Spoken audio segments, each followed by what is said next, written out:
My name is Michael Valla. I'm the Amphibian Conservation Specialist at Currumbin Wildlife Sanctuary for the Kroombit Tinkerfrog captive breeding program.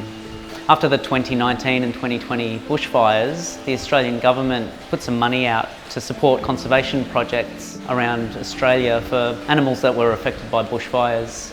So we were able to contribute that to building a new facility to expand capacity on the captive breeding program for the Kroombit Tinkerfrog. It's been a long lead up.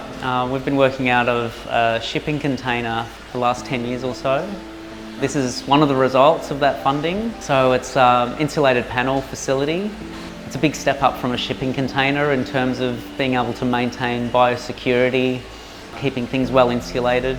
The frogs like things quite cool. They're a montane species of frog that live in temperatures no warmer than about 22 degrees, hanging around in rock crevices between 400 and 800 metres in altitude. It's a lot cooler than what we're used to here on the Gold Coast.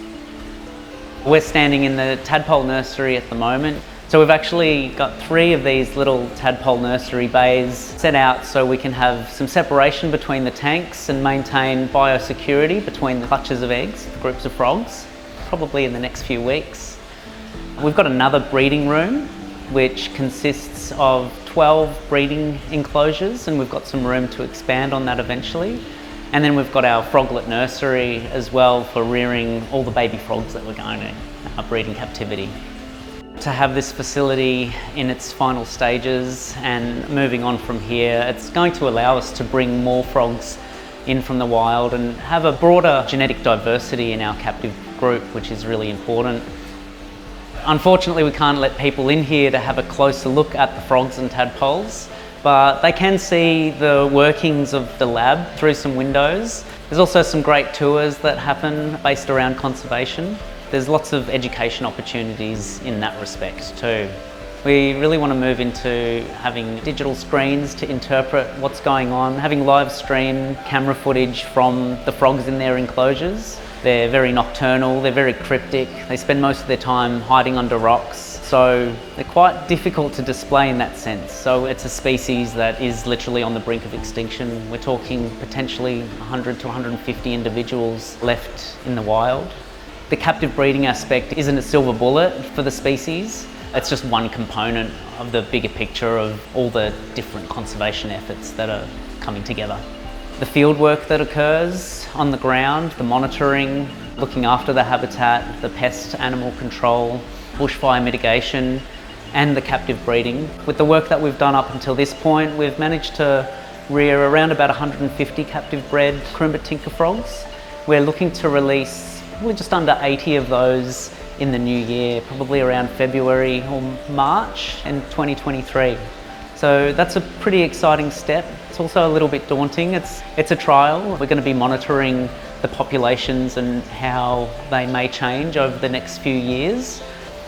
Frogs are really important for quite a few reasons. They're quite important to us humans actually. They're insectivorous animals, so they keep insect numbers at bay, which is important for us.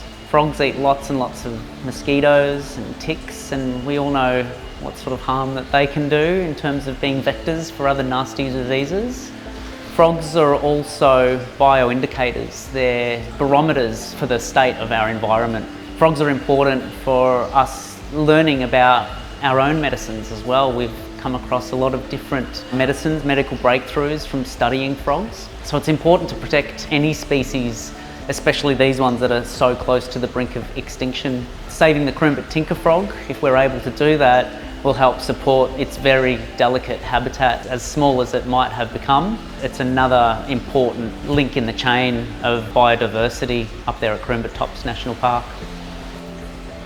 We've come a long way to get to this point, but in a sense, the real work's just starting to begin. We're probably going to be breeding these frogs and releasing them for many years to come, and it is an expensive venture.